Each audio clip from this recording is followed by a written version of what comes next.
नमस्कार शेतकरी मित्रांनो, आपलं सगळ्यांचं पुन्हा एकदा स्वागत आहे महर्ष डेअरी फार्म यूट्यूब चॅनलवरती. मित्रांनो, आपल्याला दूध व्यवसाय करताना जास्तीत जास्त दूध देणाऱ्या गाई आपल्याला आता गोठ्यामध्ये तयार करणं ही काळाची गरज झालेली. कारण आपला उत्पादन खर्च हा वाढलेला आहे. आपल्याला जो लागणारा चारा आहे त्या चाऱ्याच्या सुद्धा किमती वाढलेल्या आहे आणि आपण जे पशुखाद्य गायींना खाऊ घालतो त्याच्या सुद्धा किमती दिवसेंदिवस वाढलेल्या आहे. आता आपल्याला आपल्या गोठ्यामध्ये 25 लिटरपेक्षा जास्त दूध देणाऱ्या गायी आपल्या गोठ्यामध्ये जर तयार करायच्या असेल तर आपण काय केलं पाहिजे, आणि आपलं जर बजेट नसेल, कमी किमतीमध्ये आपण चांगल्या इम्पॉर्टंट समेचा वापर करून जास्तीत जास्त दूध देणाऱ्या गायी आपण आपल्याच गोठ्यात तयार करू शकतात. आता तुम्ही माझ्या पाठीमागं बघू शकतात, ही WWS मॉन्ट्रेल सिमेंटची गाय आहे. तर या सिमेंट्स आपण सेक्स सिमेंट भरवलं होतं. तर या सेक्स सिमेंटची किंमत मित्रांनो 4,500 रुपये किंमत होती.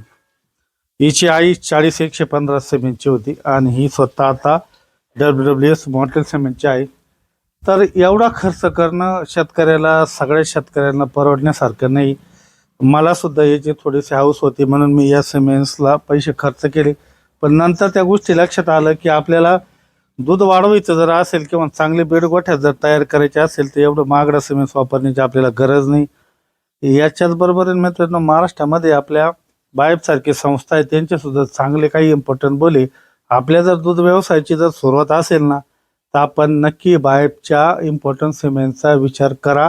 त्याच्या किमती खूप कमी आहे. आपल्या दूध उत्पादकांना परवडण्याजोग्या त्याच्या किमती आहे. आता तुम्हाला फरक सांगतो. आता काहींचं म्हणणं येईल का बायबचं थोडंसं इम्पॉर्टन्स सिमेंट्स बा क्वालिटी दूध बीत हे सांगतो. आता ही जी WWS मॉन्ट्रेल सिमेंटची कालवड आहे, गाई आहे, या गाईपेक्षा बायबचं दूध हे आपल्याला 1-1.5 लिटर जास्त मिळेल. हिच्याबरोबर अजून एक बायबची जोड होता, WWS मॉन्ट्रेलची एक कालवड आणि बायबची एक कालवड. तर दोघींमध्ये मला सगळ्यात बेस्ट जी वाटली ती म्हणजे आकाशदीप वाटली.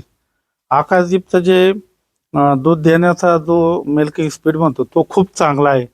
त्यानंतर गाईचं कन्सेप्शन सुद्धा चांगलं आहे आणि त्यानंतर एक स्वभाव जो म्हणतो गाईचा तो या गाईपेक्षा निश्चित शांत आहे. ती पेरण्यासाठी कुठली अडचण नाही. त्याचबरोबर कुठल्याही प्रकारचा आत्तापर्यंत आजारी पडलेली नाही. कुठलाही तिला आपल्याला गाई भरवण्यासाठी तकलीफ झालेली नाही. त्यामुळं आपण बायब आकाशदीप सिमेंटचं आहे ते 300 रुपयामध्येच आपण ते गाईला भरवलं होतं. आणि हे माझ्या पाठीमागे तुम्हाला जे दिसते मॉन्ट्रेल हे 4,500 रुपये सिमेंट्स होतं. आता बायबचं जास्तीत जास्त सिमेंट्स आपण जर घ्यायला गेलं सॉर्टेड तर ते 1,500 रुपये 1,600 रुपयापर्यंत आता त्याच्या किमती झाल्या. आता माझ्या गोठ्यामध्ये अजून एक आकाशदीप सिमेंटची कालवड आता एक महिना 1.5 महिन्यामध्ये व्यायांसाठी तयार होईल. ती पण तुम्हाला व्हिडिओमध्ये दाखवतो म्हणजे तुमच्या लक्षात येईल की आपण गरज नसताना महागड्या सिमेंटच्या मागं पडण्यात मजा नाही. आता 1-2 जनरेशनमध्ये आपल्या गोठ्यामध्ये दूध वाढणार नाही. तर सुरुवातीच्या काळामध्ये आपण जर आपलं बजेट कमी असेल तर आपण बायबचा नक्की विचार करा. आणि मित्रांनो, बायबचं सिमेंट कुठेही इतर मार्केटमध्ये मिळणाऱ्या कंपन्यांच्या सिमेंटपेक्षा कुठेही कमी नाही. आज आपण नुकतंच पार पडलेल्या कळस कॉम्पिटिशनमध्ये जर बघितलं तर बायबच्या अंगाराच्या गायींना नंबर मिळवलेला आहे जास्त दूध उत्पादन देण्यामध्ये. याच्यावरून तर आपल्या सगळ्यांच्या लक्षात आलं असं बायब कुठेही कमी नाही. त्यामुळं आपण कमी किमतीमध्ये बायबचे सिमेंट्स वापरा. तुम्हाला जर सॉर्टेड सिमेंट्स वापरायचं असलं तर 1,500-1,600 रुपयापर्यंत बायबचं सॉर्टेड सिमेंट्स मिळतं. काही भागामध्ये याच्यापेक्षा सुद्धा कमी रेटमध्ये सिमेंट्स मिळू शकतं.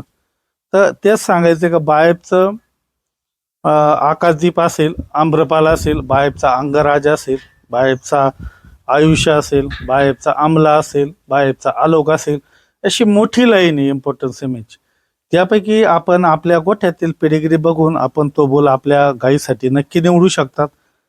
त्यानंतर आपण बघूया आता बायबचा आकाशदीपचा रिझल्ट कसा आहे. पहिल्या वेतातील कालवडीचं स्ट्रक्चर कशा पद्धतीनं आलं, तिची कासेची ठेवण कशा पद्धतीने तयार होऊ राहिली, आता आपण पुढे व्हिडिओमध्ये बघूया. तर आपण आता बघू शकतो. बघा मित्रांनो, कशा प्रकारे आता याच्यापेक्षा काय क्वालिटी पाहिजे.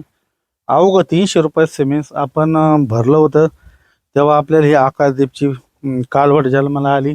आत्ता ही 8व्या महिन्यात चालू आहे आणि हिला आपण NDDVचा 50,362 बॉन फायर बुलनं आता प्रेग्नेंट केलेली. तुम्ही तिची फेस क्वालिटी बघा कशा पद्धतीनं आहे आणि स्ट्रक्चर हाईट तिचा हा पाठीचा जो मणका म्हणतो तो तुम्ही तो मणका बघू शकता. अशा प्रकारे अतिशय स्ट्रेट मणका आहे. आणि त्यानंतर आपण बघा कासीची ठेवण कशा पद्धतीनं आता तिची डेव्हलपमेंट होत आहे. तर आता सध्या या कालवडीला 8व्या महिन्यात चालू आहे आणि 1 महिना 1.5 महिन्यामध्ये ती आपल्याकडं व्यायला अडचण नाही. बघा तुम्ही आता यापेक्षा आपल्याला काय स्ट्रक्चर पाहिजे कासेचं मित्रांनो. आणि अवघं 300 रुपये सिमेंट. आणि जर तुम्ही लांबी जर बघितली तर अतिशय सुंदर लांबलचक कारवडी आलेली. आणि आपल्याकडे ज्या पहिल्या आकाशदीपचं दूध आहे मित्रांनो ते 26-27 लिटर हे पहिल्याच वेताला दूध गेलेले. तर दुसऱ्या वेताला आता ते 30+ आरामशीर जाऊ शकते. तर मला दाखवायचंच कारण का आपण जर आपल्या गोठ्यामध्ये बेडिंगवरती काम करत असाल तर आपल्याला कुठल्याही प्रकारचं महागडं सिमेंट वापरण्याची गरज नाही. आता अशा पद्धतीनं ऑर्डर क्वालिटी आलेली बघा. अजून एक 1.5 महिना बाकी. तर आत्ताच तिनं ऑर्डर डेव्हलप करायला सुरुवात केली आहे. आता तुम्ही बघू शकता अशा प्रकारे तिचं ऑर्डर डेव्हलप झालेले. आणि तुम्ही हा जो चौक म्हणता हा बोन हे चौक जर बघितलं तर बघा असा रुंद चौक की म्हणजे पहिल्या वेताला डिलिव्हरी होण्यासाठी कुठली अडचण आपल्याला येणार नाही. आपण हिला सांगितल्याप्रमाणे NDDVचा 50,362 बॉन फायर भरलेला आहे. कन्व्हेन्शनल सिमेंट टाकलेलं त्याच्यासुद्धा किमती कमी आहे. बायप नंतर आपण NDDVचा सुद्धा वापर आपल्या गोठ्यामध्ये करू शकतो. पण ज्या भागामध्ये NDDVचं सिमेंट मिळत नसन बायपचं हे महाराष्ट्रामध्ये सर्वदूत सिमेंट मिळतं. त्यामुळे मित्रांनो आपण या बायपच्या चांगल्या इम्पॉर्टंट सिमेंटचा नक्की वापर करा. तुम्हाला मी आता आपल्या गोठ्यात मॉन्ट्रियल बरोबर जो जोड होता ती आकाशदीपची कालवड दाखवतो प्रोजिनीमध्ये. तुमच्या लक्षात येईल काय क्वालिटीचे आपल्या गोठ्यामध्ये आपण कमी किमतीमध्ये तयार करू शकतो. आता ही समोर तुम्ही बघता ही आकाशदीपची आता फर्स्ट टायमर आहे. आता ही परत आपण प्रेग्नेंट केलेली आहे. हिला NDDVचा 50,362 बोलणं आता प्रेग्नेंट केलेलं आहे. अजून कन्फर्म झालेली नाही पण बघूया आता होईन कन्फर्म. 1-1.5 पाऊण 2 महिने झालेले. आता या बाजूनं बघा आता काशीची ठेवण तुम्ही जर बघितले तर असे अतिशय कम्पॅक्ट ठेवण आहे. आणि जे साडांची तुम्ही लांबी बघा अशा प्रकारे अतिशय सुंदर लांबी तुम्हाला त्या ह्याची दिसू शकते. आणि स्ट्रक्चर वाईज तुम्ही जर बघितलं तर एकदम चांगलं स्ट्रक्चर आलेले. त्यामुळं मित्रांनो नक्की विचार करा. या व्हिडिओमधली माहिती जर तुम्हाला आवडली असेल तर नक्की आपल्या पशुपालक शेतकरी मित्रांना शेअर करा. आणि एक विनंती, या चॅनलवर तुम्ही जर नवीन असाल तर या चॅनलला सबस्क्राईब करायला विसरू नका. धन्यवाद.